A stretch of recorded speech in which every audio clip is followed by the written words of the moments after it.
Indonesia just keeps doing it. They keep making great horror movies worth watching. And I think if it wasn't for Satan's Slaves 2, this would have been the best Indonesian horror movie of 2022. Watch on to find out why. Hi, I'm the Artie Dans from Asian Film Fans, and this is my review of Inang, also known by its English title of The Womb. Wulang is stuck in a cycle of poverty, and to make it worse, she's 16 weeks pregnant to a man who wants nothing to do with the child. Desperate, she joins a Facebook group for expectant mothers and is contacted by a mysterious man who claims to have found a couple who want to adopt her child. The deal gets even better. For the months leading up to the birth, they're willing to let her live in their house and look after her. However, their son arrives back home from Singapore, and combined with some suspicions that Wulan was developing about the couple, they uncover that something very sinister, involving ancient black magic and superstitions, is going on. As I said in the intro, if it wasn't for Satan's Slaves 2, then I'd be claiming that this was the best Indonesian horror movie of 2022. And interestingly, I felt like those movies had some similarities and differences to make this movie a must-watch. So let's explore it a bit further. The film makes great use of symbolism, specifically of animals. There are two animals in particular that the movie likes to highlight. One is a rat, and the other is a tiger. We see a couple of scenes involving a rat, especially as Wulan is going to the house. We see a rat by itself, and then we see a rat trapped. Later on in the movie, we see the rat free again, and then later on we see it dead. Now, it's great symbolism, and it definitely goes to foreshadow everything that's about to happen to Wulan. It's a great use of that. Now, the other one is the tiger, and specifically there's a scene where the couple and the male witch doctor are standing in front of Wulan, and they're standing next to the tiger, and it just looks like a scene of predators. These guys are all predators, and she is their prey. It's very clever, but it's not very subtle. And the movie spends a lot of time developing characters, specifically Wulan. Like, it takes her out 20-30 minutes before Wulan gets to the couple's house. And by that time, we've got a very clear picture of her backstory. We see a little bit about her past. We see a bit about her future. We see where she lives, where she works, the stuff that she has to do to try and get money and try to survive. We know that she is in a very bad predicament. She is poor, she has no money, nowhere to go, and she's desperate. And the movie really, really plays up on that. We really get that sense that by the time she gets to the house, she's vulnerable, and she's desperate, and she's the perfect prey for this couple. Now, the movie does take a little bit of time to get to what I would consider a scary part.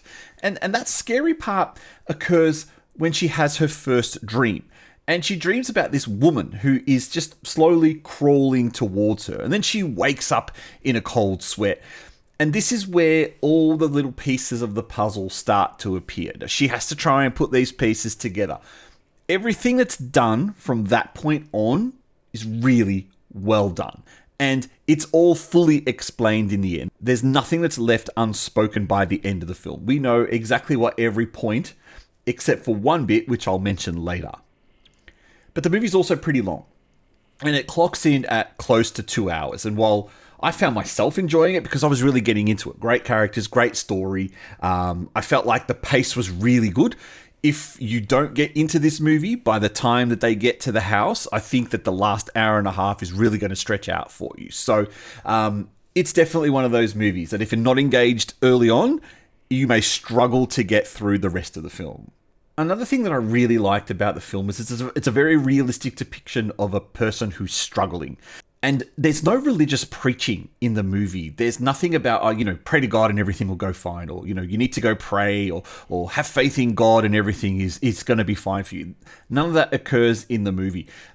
This is about showing Wulan being lost and staying lost. She's gone to the point of no return in her life. And that's what I really like about it. It's a very realistic depiction of a desperate person. There's also rather candid and realistic conversations about sex in the movie, which I was not expecting from an Indonesian movie, and especially in regards to sex and pregnant women.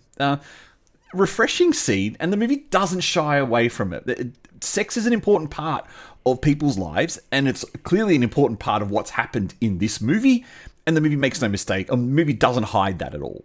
But there was a massive red flag throughout the whole movie for me, and that I was wondering why Wulan never picked up on it throughout the whole movie, or why it was never touched upon in the script. But it is the fact that a couple is taking on this lady and adopting her baby, but at no point are we shown a nursery in the house or the baby's room. There's no purchasing of baby clothes, baby toys. There's no discussions about clothes and toys, or there's no discussions about what will happen to the baby in their future, what kind of schooling they plan to give it, or how they plan to raise the child. None of that happens at all. And the real bit that I find extremely surprising, which should have been a massive red flag to Wulan, was there was never any discussion about the gender or the sex of the baby. No one ever asked if it was male or female. And usually when you come to think about conversations when you meet a pregnant person, that's one of the first things you ask, within boundaries, of course. But, you ask about that. So for those conversations to not exist in the movie and in the script, considering there were other conversations about actual sex in the movie, that should have been a red flag for Wulan, as there's something weird was going on. I'm also not too sold on the ritual that happens. There is an explanation at the start of the film about the particular day that everything occurs and what needs to happen to stop this curse, but I'm not quite sure I got how it works, and I'm not sure whether this is an Indonesian thing that I'm just not getting. And I don't know if I completely missed one of the dreams that she has. There's a bit where she starts dreaming about this two-legged hoofed animal or creature coming after her, and then she wakes up from a dream. Well, actually, she wakes up and I think she moves into this red room. I don't quite get the what that symbolizes, and I don't think that was explained. But having said that, overall, the atmosphere and the storytelling in the movie is, well, for me, I loved it. I loved every bit of it. It had great characters and a genuinely believable setting. So to use my Ghost rating, which stands for great horror or stupid trash, I will award this 4 ghosts. It is on the same level as Satan's Slaves 2, but Satan's Slaves 2 is the better film. As I explained, it's a very solid horror thriller, and that's the point here. It's a horror thriller with a bit of drama and a bit of mystery thrown in. It is not a full-on horror movie. So if that's what you're looking for, this is not it. This is a horror thriller that builds up to something. There's nothing scary here at all, but it is very, very creepy, and it is very well done. I think the ending was perfect, and I think it also made a lot of sense. So this is one I would definitely recommend. Inang from Indonesia. Have you seen it? And if you have, what did you think of it? Leave a comment down below to tell me what you thought of it, and let's have a bit of a chat about your opinion versus my opinion. If you like this video, please press like. Otherwise, if you enjoy our reviews, please subscribe. This is Asian Film Fans, and I'll catch you on our next video.